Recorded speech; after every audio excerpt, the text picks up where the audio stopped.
Hello, I'm not legendary game designer Lorne Lanning, so I don't know why you re-wasting your time here.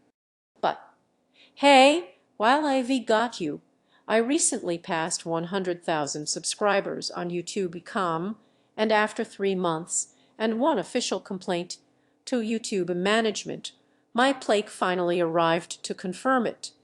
Anyway, it seems to be customary for YouTubers to do some sort of and a video when they hit a certain amount of subscribers, and I love answering questions. I love discussing stuff. Oh, so it really felt like I should do one of those. I put out a thing, months ago, asking people to provide questions that they thought would be good for this sort of thing. And I also held back a couple of questions that I got on Curious Cat I thought would be worth answering on video. So, how we gonna do that now? How old are you? Okay, I actually, made like little bits of notes next to some of the questions that I thought, oh, I might forget this when I'm actually recording it. And for some reason, in brackets, I put, it's 25 here. I'm not really sure why I did that. I must have very low expectations of myself. Anyway, yeah, I'm 25. Ivy kind of looked like I was 14 for most of my life. My hairline has always been this far receded, so you can't make fun of it because I'm comfortable with this. I fully expect to go bald within the next 3 to 6 months. I can't wait, to be honest. You know, I've never really cared about my appearance, as you can tell from just the way I dress and look. You can't let yourself care about your appearance when you look like me. It would destroy me. So I've always kind of just messed with my hair.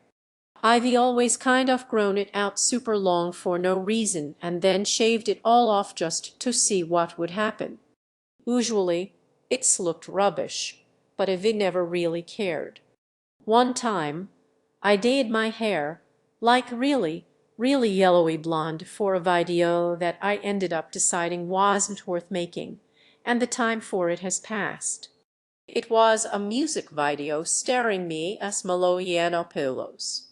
It's probably the most extravagant thing I'd ever done, and I dyed my hair for it, and it had to grow out, so it was like 8 months of awful hair for a piece that I decided to not make.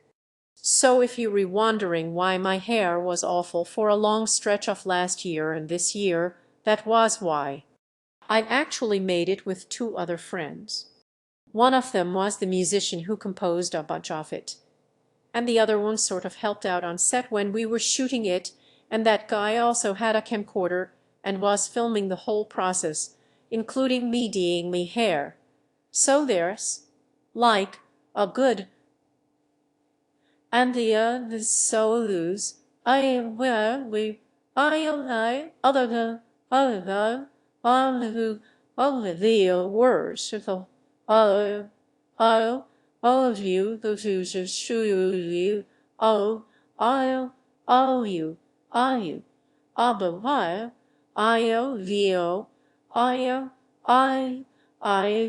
you I by I will well here hi on you well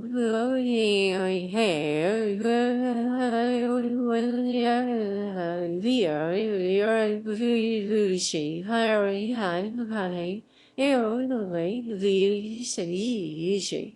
and then on. There's a good 2-hour rubbish documentary about the hijinks that we got up to attempting to make this thing that I ended up never finishing. It looks like it's working. I can feel something happening, but I can also see me skin getting kind of reddish. Maybe you should edit that together for patrons. That would be a fun thing to do. Let me know. Anyway, I'm done hijacking that question and to ramble about my hair now, so let's move on. What's your favorite piece of fan fiction of any kind ever? You specified of any kind, which means you get to take wild leaps, so nice one there. My personal favorite fan fiction ever is a film that came out in 2014 called The Guest. The Guest is really, really good, by the way. You should watch it. It's really, really good. Dan Stevens, amazing in it. British people represent. That film is very clearly Chris Evans' era Captain America fan fiction. It is very deliberately a guy on the run from us. IELD-style organization trying to be a good person, live his own life in a world that no longer suits him. The serial numbers have been filed off, but there is a very clear IELD type organization. I mean, it might not actually be at all. There might not have been anyone's plan whatsoever, and Ivy just read into the film. It wouldn't be the first time, but form. It's just a really, really good film, and it has enough little things in there that it qualifies as this kind of rumination on the kind of super soldier that Captain America is in the more recent films, and I think that's kind of interesting. It's also just a really good film. I am now, however, going to give me favorite fan fiction that's an actual fan fiction so that Ivy actually answered the question properly. As for me favorite piece of actual fan fiction, you have to go with Me Immortal. It's really funny. It's definitely a parody of other fan fictions and the fights that happen when people collaborate on them. It's definitely a parody. If you don't agree, that's a lie. It's not true. I'll see you in hell.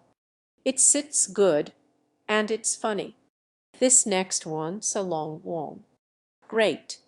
Could you recommend some good social sciences literature for beginners or other literature that has influenced you the most? I'd love to be as articulate and good at critical thinking as you. That want to be too hard. Many of me acquaintances are right-leaning and pretty racist, sexist, homophobic, etc. Still, I feel like it could easily give them a bit of perspective if I only had enough knowledge and good argumentative skills. People have asked me for reading lists quite often. This is kind of a question that I held back because it's emblematic of a lot of questions I get. If I were to come up with, like, a list, it would just be a lot of books from a variety of different categories, because quite often something really simple that isn't really about any particular issue informs your perspective a lot, even though it's not even covering it. So rather than, like, just give you a list of all the books I happen to have read or pretend that I'm educated enough to know how to construct a reading list for someone else, I'm just gonna give some general broad strokes sort of recommendations for how to educate yourself, and then give some actual recommendations. So I think I would first recommend looking at the basic ideas that underlay any particular social science. So, like psychology, sociology, the other humanities, the rest, whatever you want to call them, they exist for a reason to study a specific thing, and they usually have some kind of specific goal in mind. So, like, psychology is the study of human behavior, but also has the kind of goal of making people more healthy. I once read this little tiny book from years and years and years ago. It was really old, called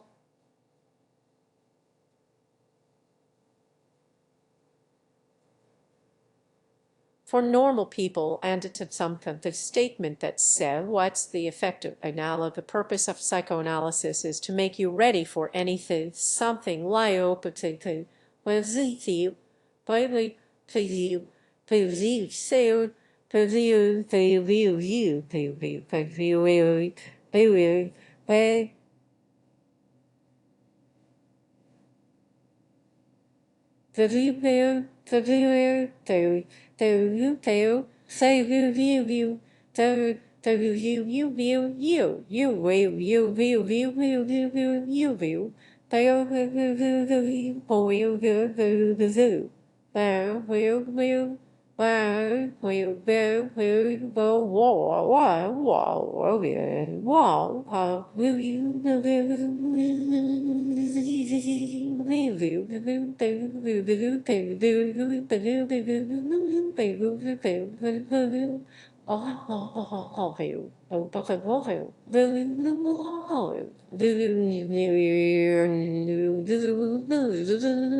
That, to me, was this sort of, aha, this is why we do this. It's not just, we rechecking to see what would happen if you lock people up in a fake prison. It's we're trying to learn how we behave in different contexts so that we can better understand contexts we can create that enhance human behavior. Can we educate ourselves out of certain behaviors that we exhibit? I'd basically recommend you go to the source, look up the reasoning behind why a field of a study exists. Like, why do people do psychiatry or psychology or sociology or any of the other humanities? Why, what is its purpose? What is it looking at? And what are its methodologies? And why is it beneficial to use them? I think a lot of people lack the sort of base level understanding of what it does and why that makes the whole thing make sense. So I don't think, I'm not sure if I have it anywhere, but when I was in my third year of university, I was doing an English and film degree, so had lots of free time. I actually just started buying science and sociology books off of people who were doing either like a master's or were finishing and were selling their books. So we could just, out of interest, read what they were like. And that was kind of I guess, a flashpoint for me own understanding of these concepts. Was bothering to just pick up a basic book on it and read it. In fact, I'm going to look for it now.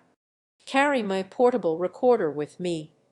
I keep a bunch of books back here, and I'm pretty sure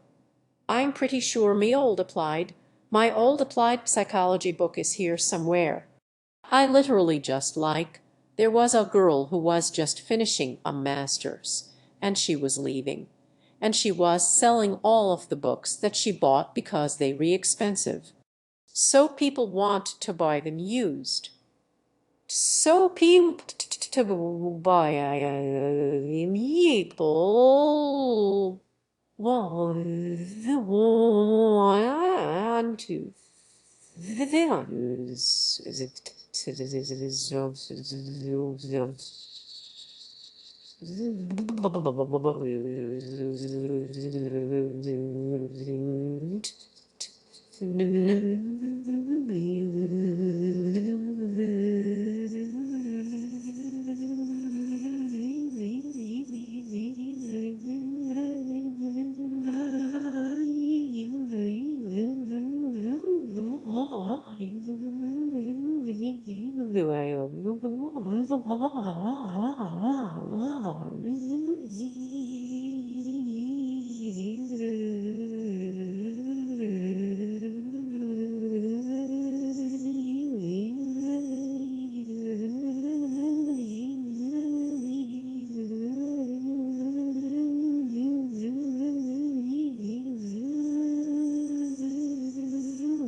Ah, the set is too big.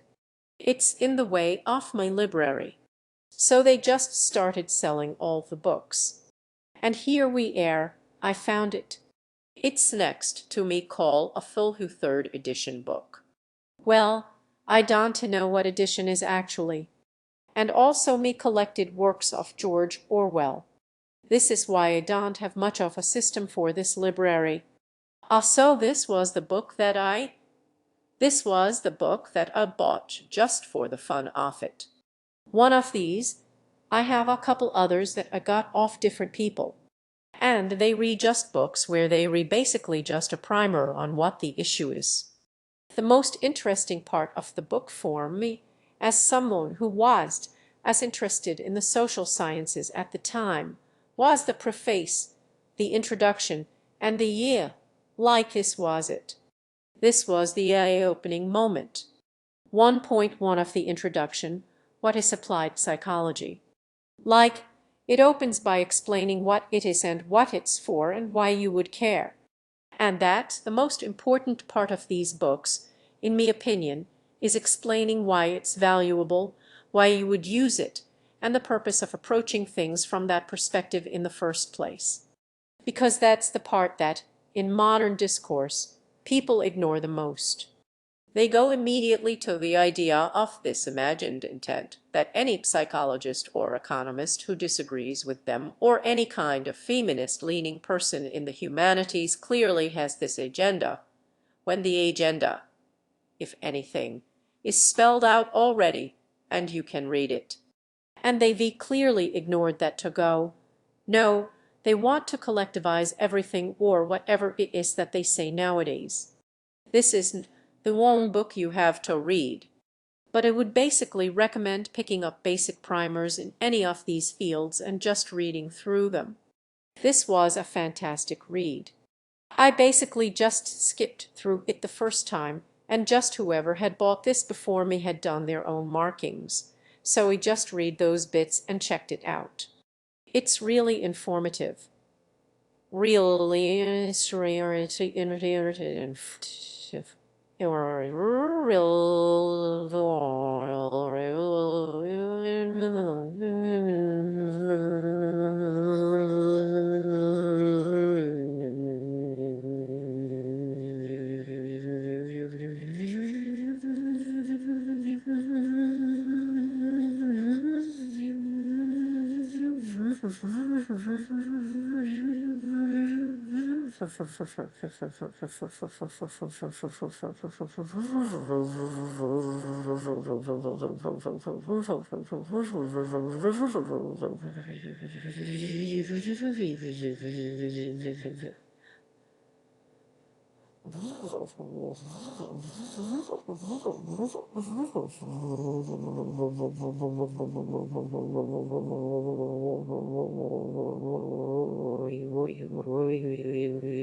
Another book I would recommend while we redoing basic primers that you would do in a university level is literary theory and anthology.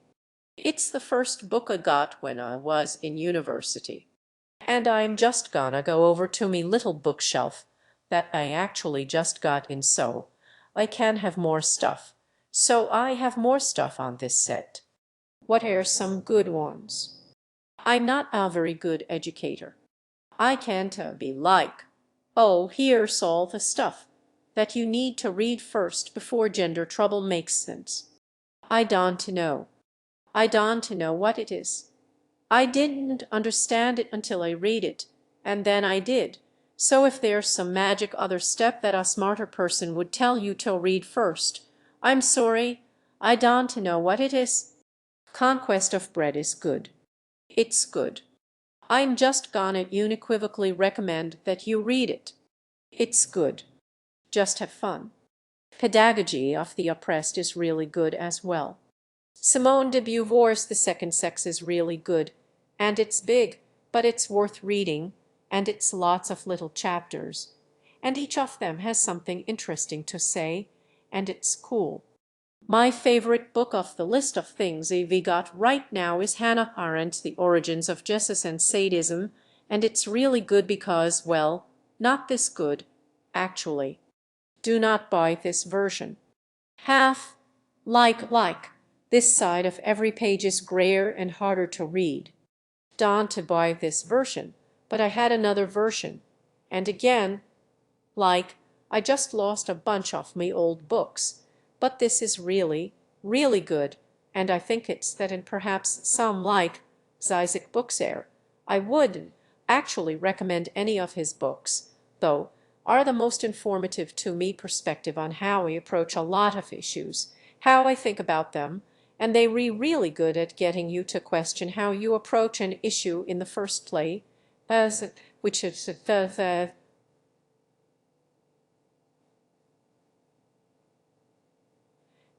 zing the ho io io io io io this io io io io io io io view io io this io io view io io io io io io io io io view io I owe you, I owe you, I owe you, I owe you, I lose you, I lose you, I owe you, I lose you, I love you, I love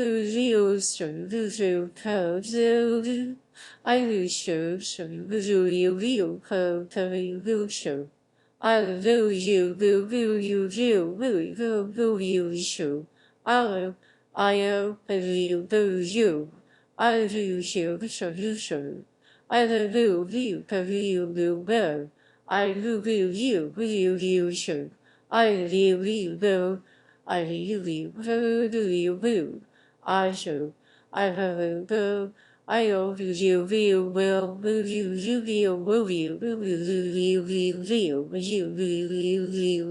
you need to go like, why am we doing this?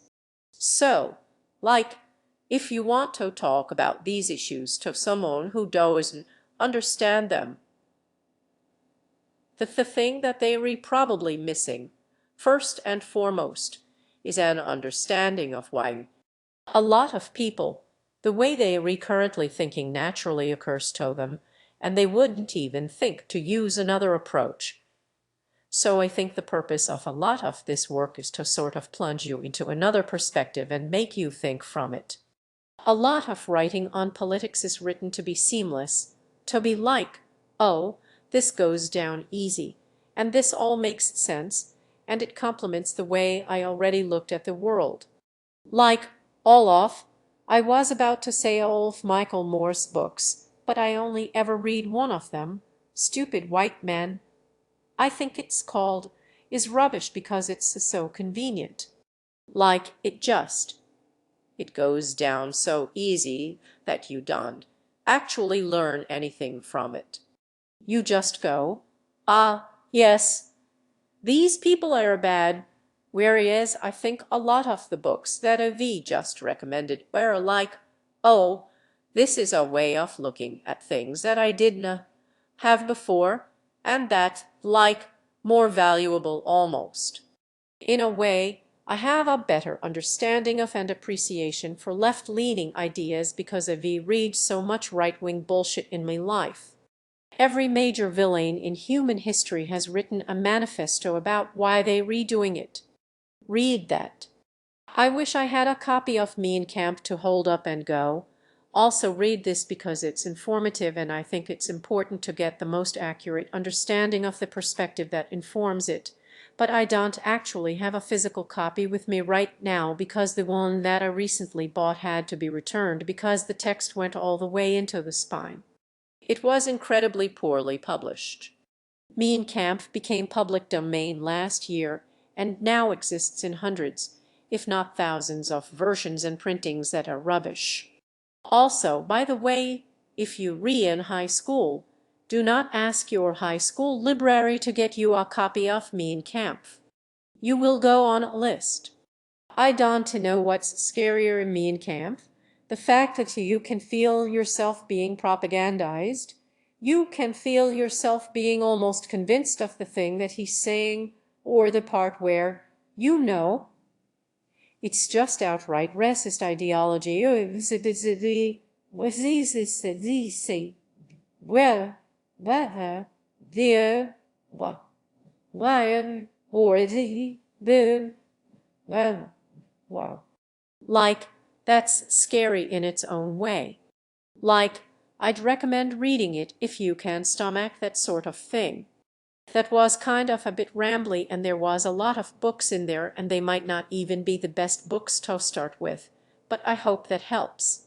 Thanks.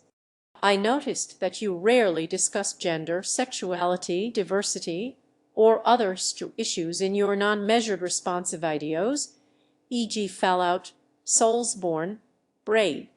The closest thing was talking about Irene in your Sherlock video. Is this an intentional choice? If so, why?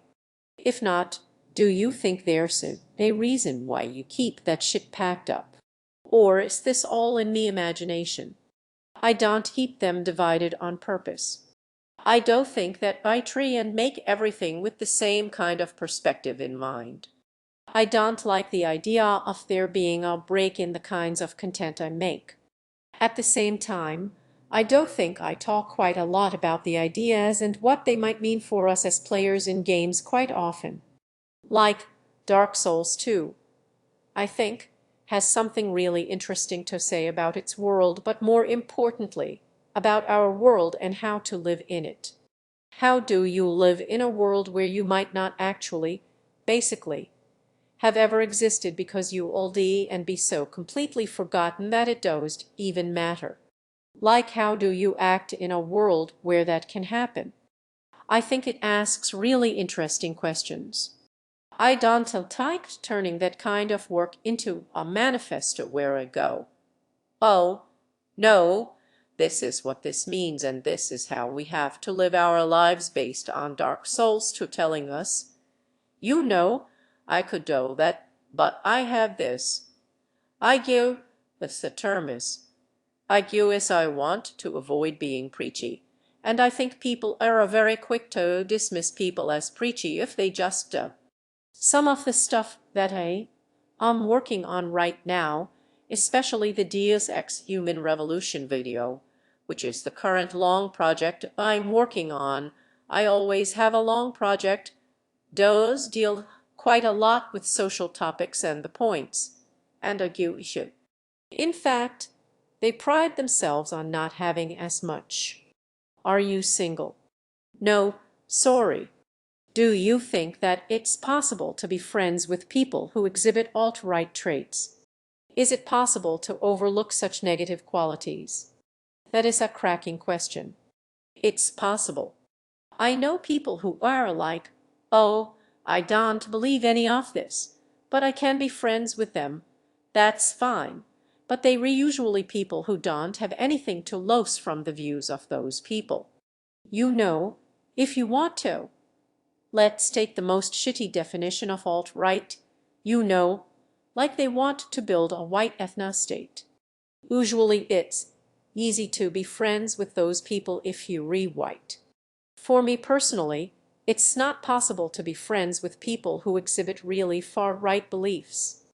Either I immediately start arguing with them and you know, there is no friendship, or I sort of consciously remember some of the shitty things they say and just think less about wanting to hang out with them again. I have a friend who sort of shifted further right in the last couple of years, and I just stopped talking to him. Like, not on purpose. I didn't deliberately blank him or anything. I'm not that sort of person, but I just thought less and less about that person in my life. And that's just kind of how people are, I think. I think there are probably people who have thought less about hanging out with me because of my far-left beliefs, you know. That's just kind of how things work, isn't it? Did you build your computer yourself or pay to have one custom built? The first computer I ever had was custom built by this guy called Jed, who he really looked up to and thought was cool. So I was like, after this, I'm gonna build my. I'm a sign and I higher the goal hold I. And then I bought an iMac and I used that for years. But then I realized that I liked games more than I liked having a slightly nicer version of Photoshop. And eventually I built up that could actually play games, and it was great.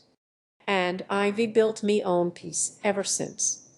What's your advice on long distance relationships? Oh, fuck.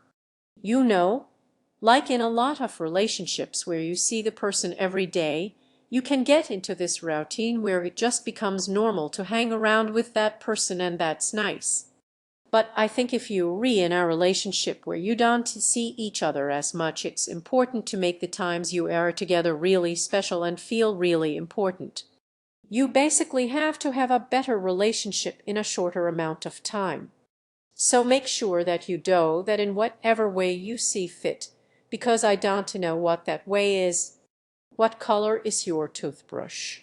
It's blue and white. How did you support yourself financially before you were drafted into the culture war? Okay, for about 6 months before I started making videos, I was an engineer, and then I realized that they were underpaying me because they could get away with it. So I quit and I started doing animations for the School of Life on their YouTube channel, which was fun. And then I realized that that video I'd made like a year ago by that point had done really well, and it could probably have made more because the audience actually existed despite me assuming it didn't for quite a while. So then I just started making stuff in me spare time while I was finding more work. And then I stopped having to find more work, and it was really cool. So that was that. Prior to that, I had just got out of university and I worked in a chip shop while I was at uni for a couple of weeks, and then I quit, and then the place got closed because of rats. Have you ever played the LucasArts adventures? Not really. I've heard they were really good, and I have no reason to disagree because what I have played of them is good, but I've never finished one or played it for that long apart from the first Monkey Island.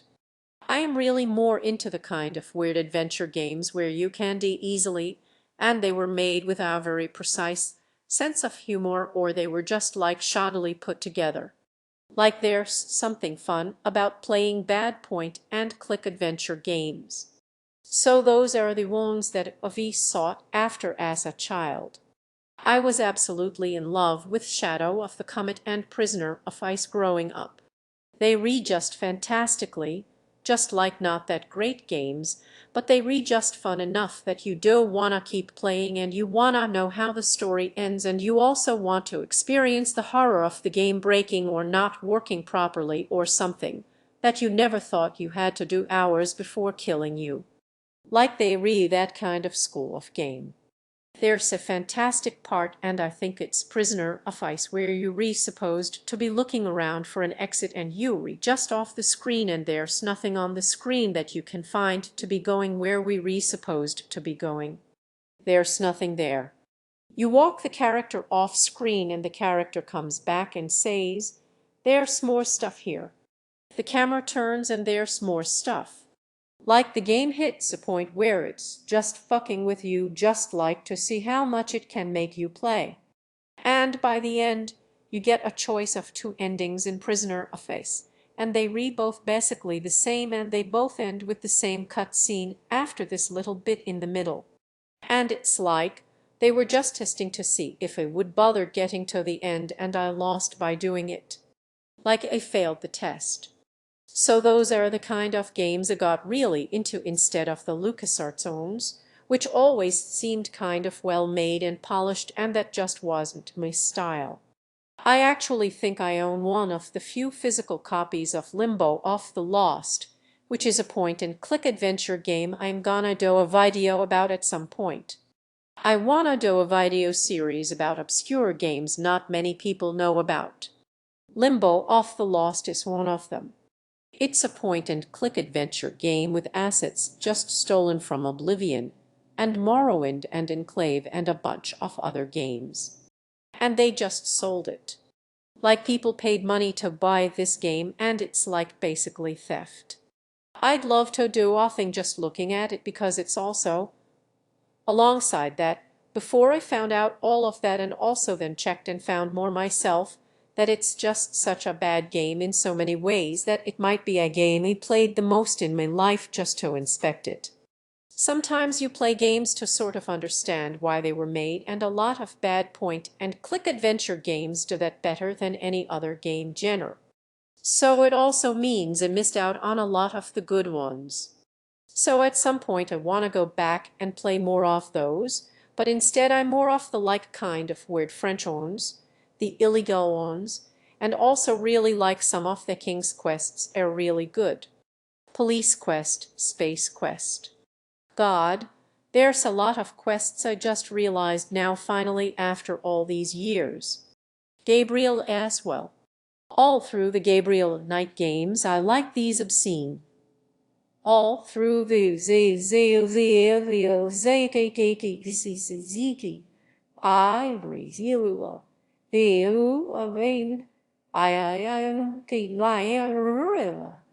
the first one's all right. Like it's nice art. The puzzles mostly make sense. And then Gabriel Knight 2 and 3 are just these like bizarro nightmares that don't make any sense. I mean, everyone kind of at this point knows the cat hair mustache puzzle from the third game. Imagine like me as a child trying to like having to look that up and going, why would you do this? And it turned out that that was put in by producers or something, like they requested some particularly hard puzzle for some reason. I think it might be to sell strategy guides or something.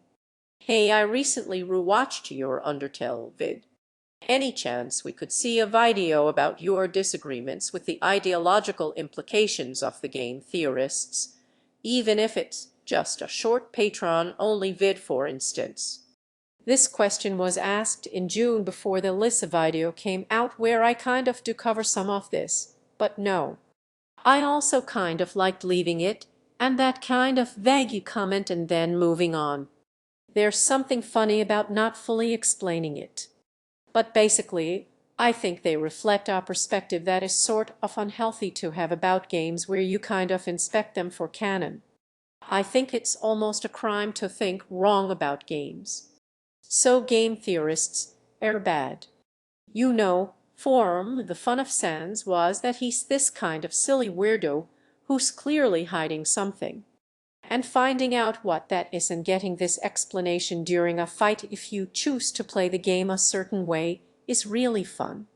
And I kind of think that almost takes away from that for some of you. Oh, go.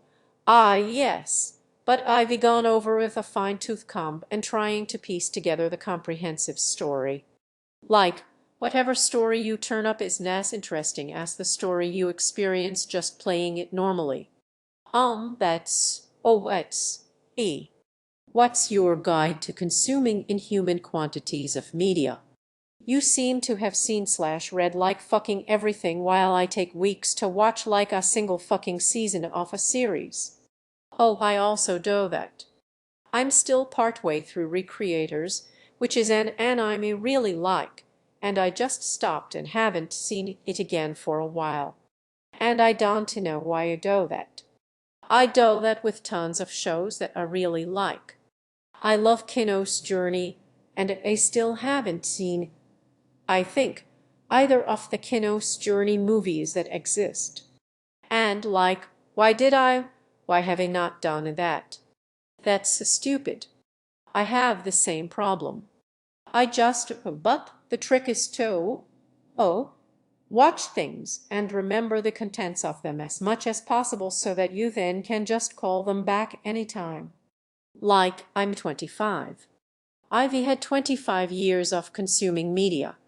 I've seen, all of the episodes of The Simpsons that were out when I was 14. I'd seen all of them because they were what I watched as a kid, so, like I have access to every event from, every quote from The Simpsons from those seasons is just there in my head somewhere. Just tree and remember the things that you watch, and you will eventually have this huge backlog to refer to. I don't watch that much stuff. I still don't even watch the things that I like.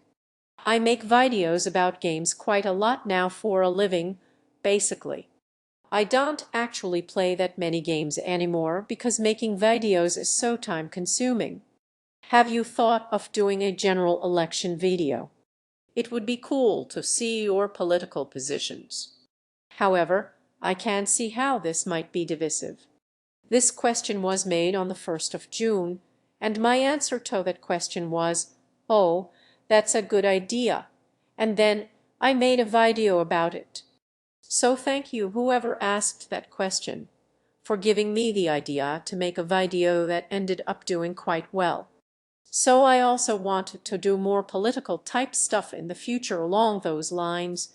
So thank you for asking this question and changing the future of my YouTube channel forever, whoever that was. So I guess my answer to that question is thanks. Does that count as an answer? Do you feel that people are naturally good and made bad by their environment? Naturally bad and made good by their environment. Good is spelt with an I, or blank slates entirely shaped by their environment. I think that people don't have a nature. I think that humans, if they have one key thing that keeps happening, is they change a lot. Everything is always different with humans. If you look at things from any measurement of distance or time, we behave radically differently, given just a couple of years or generations. And the English language itself has altered radically in the last few hundred years, and it kept changing. So there are just periods of history where if you move this person here, you couldn't even understand them. And from that perspective, of course our behavior is going to change a lot, because the society that we re-in has a huge impact on it. But because humans build society, obviously it's not something we completely unable to control. To a certain extent, no one's really in control of anything and no one's to blame for any crimes. Basically, the answer is it's too complicated for anyone to understand, and we in big trouble. What do you think about Homestuck, if you read it?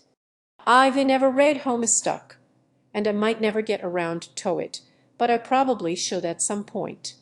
It looks okay, and everyone who talks about it is very opinionated about it in some direction or the other. And whoa, there's a picture going around of me and a friend being yoed. A woman drew us in an embrace, and someone else drew a version of that where we were Homestuck characters. That's the most interaction Ivy had ever with Homestuck, and I plan on reading it, but eventually.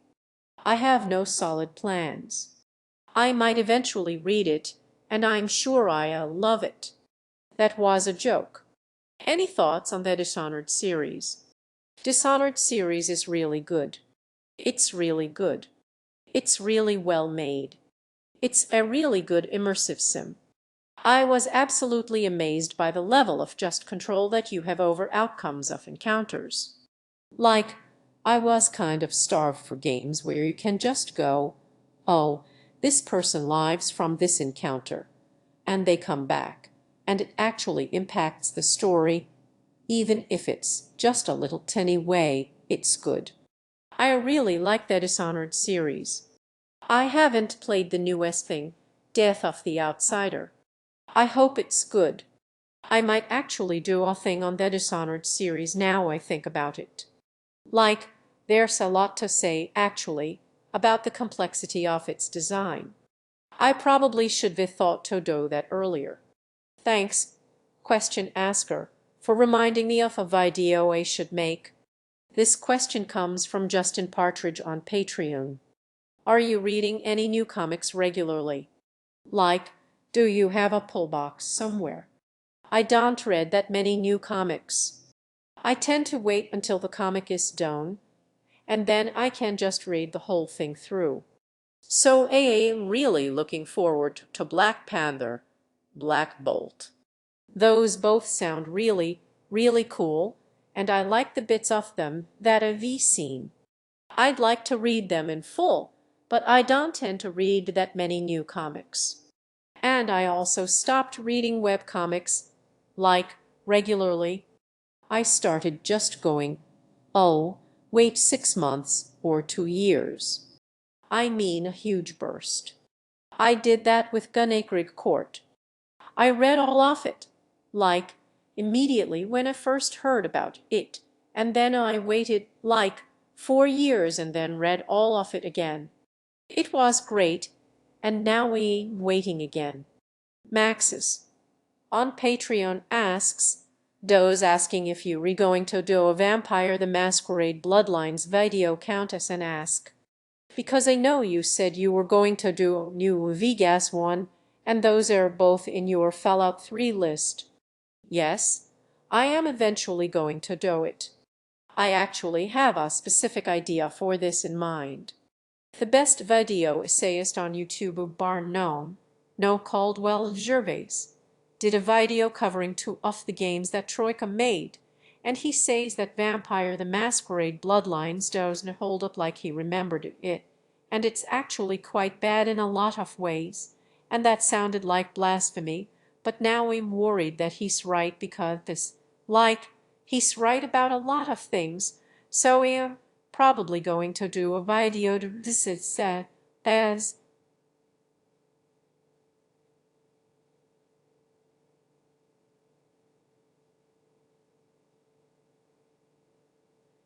I go through where I have I have seen I have sell I have Ryan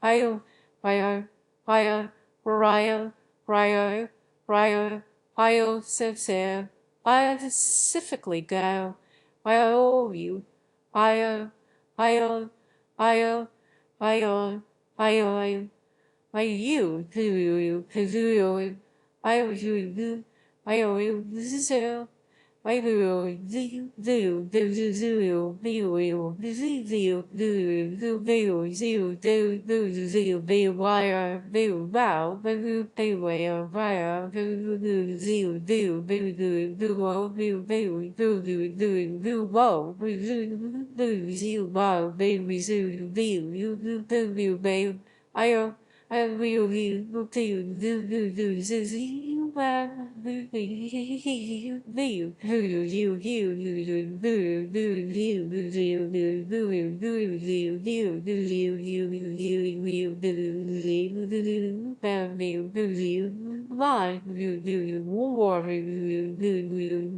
I think that to be a really interesting video to try doing so, who knows?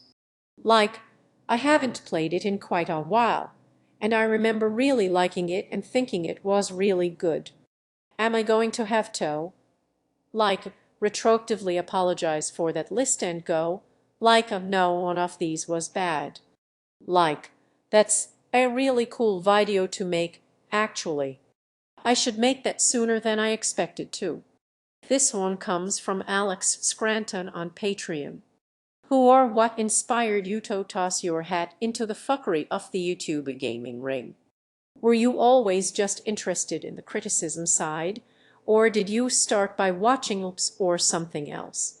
And what content creator would you say inspired you the most? In terms of video game related content, there isn't much, but I really liked the tone set by the people at Shut Up and Sit Down. They've been doing board game reviews for years, and even their earliest stuff is just, like, really funny and well put together. And I think that was the most directly inspirational in terms of the idea that you could make this stuff. I don't think I have any specific inspirations in terms of the kinds of content I make myself, though. I think it came from more of a place of realizing that people have emotional responses to things that they don't understand. You know, like I didn't enjoy Fallout 3 for a lot of reasons that I could really articulate when someone asked me why.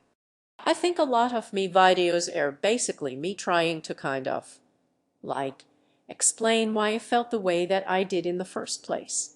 It's kind of like taking steps backwards from the visceral experience of playing the game, if that makes sense. Since you're pretty much the only famous No Man's Sky apologist, you should do a retrospective video on the things they've changed to the game and how they impact the vision of the game as it was released. And really, whose fault is it that Hello Games ended up having such a terrible reputation? Spoilers, it's Sesane's fault. As someone who really liked specifically what No Man's Sky was when it came out, the fact they've changed it to be a lot more like the game they apparently promised to people I didn't pay attention to the marketing worries me a little bit. I'm worried I'm gonna go back to it, and it's not gonna actually be the thing that I enjoyed, but if more people can be happy with the game it is now, then good for them, I suppose. No Man's Sky is a game that released in early access, but they didn't tell anyone that it released in early access, which is a bold new strategy, but also probably illegal. They probably should have just said, it's gonna be its early access. They could have just done that. I'm not the biggest fan of early access as a business model, but it would have made it a lot more. At the same time, I appreciated the goal of releasing a finished game that was empty and lonely. I love that. Are you still developing that game? Yes, I am spending ages on it. I'd originally planned for it to be a challenge where I do all of the writing and animation and art and programming and music, and then I slowly kind of realized that I can't do all of that because I'm rubbish at most of it. So we should hire on people who can do all those things and try and at least make it ever exist. So a good portion of the last couple of months has been figuring out what parts of the game I actually am comfortable with it being me making, and what parts I feel like it should outsource to other people. I'm now at the point where I'm explaining the idea and the concepts I want to use in the game to other people. And that's cool because it's kind of letting other people in on the ideas that Ivy had and finding out which ones are ridiculous and I shouldn't be using and just don't make sense to everyone else and which parts actually do make some sense. And also being forced to elevate a pitch your game or describe it to someone else who has to weigh in on it. I honestly think that collaboration between people and having to explain yourselves to more people in a group is more valuable than being one person who spends years saving away with a perfect vision or whatever. I guess the answer is yes. I'm still developing that game. But eventually it will be more than me, and maybe one day it'll exist, and I hope it's good because I've spent so long on it. What is your favorite Blind Guardian album? Night at the Opera, no question. I even wrote Night at the Opera, no question on this. It's the best full album. I really like some of the songs on Wheel of Time and Twisting the Myth, but Night at the Opera is the whole package. It's all good. And yes, I did discover Blind Guardian through the Robot Unicorn Attack heavy metal version. I'm basically a cultural void. That's all the questions that I could be bothered to answer. Thank you all very much for watching. You can reach me on Curious Cat, and I'll respond if I think it'll be interesting to do and I want to make a fool of myself. I might keep some back for a future video. I kind of wanted to do a 150,000 subscriber one as well, and then I passed the 150,000 mark while I was waiting for the play to arrive to do this one. So I might eventually just do a 150,000 subscriber special when I hit a different milestone, so I am always just a little bit staggered behind. That might be a funny joke. I'm also kind of thinking of just doing stuff more often for backers. I want to do a thing where, like people who back me a certain amount ask a question and then I'll do a video answering them and it'll be a nice, fun time. I kind of want to do these kinds of videos more often. I kind of am actually, you can probably tell, I'm building a set, and when it's finished and also when it's warm, because in the winter it's freezing in here, I'm going to stream from here, and I'd love to do, like, Quana streams from here every now and then where I answer questions asked by patrons, so let me know what you think of that. I didn't write an ending for this video. Bye. Bye.